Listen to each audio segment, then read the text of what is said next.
Ang observation yun nila, nimbalik yun ang bugas. Naay mga tao nga namalik ang bugas.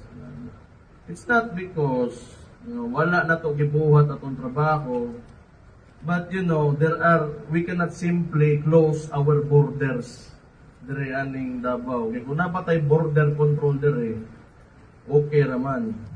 I think PDEA just released kung unsa ka makal ang sabo dire, I think we're extraordinarily high compared sa mga ubang lugar.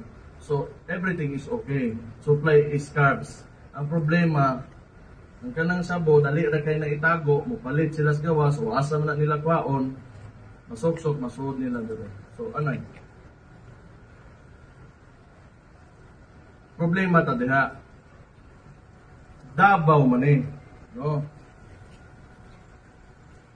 Pag kana ginistorya ha, hardline gyud ta diha. Dili gyud ta mosugot ana. Dili gyud ta mo allow. Balik-balik naman ni siya. Kabulo ko sumol na kay ni paminawon. Balik-balik naman Pero di gyud ta mo allow. May mga bata, inosente, mga teenager, o mga pamilya, masudlan anang butanga, mga guba ang utok, madaot, onya.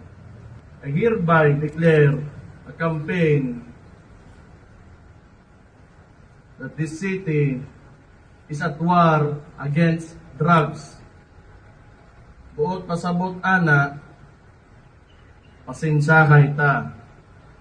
Tagaan ta mog oras, hawa mo dire, gabaligya mo droga.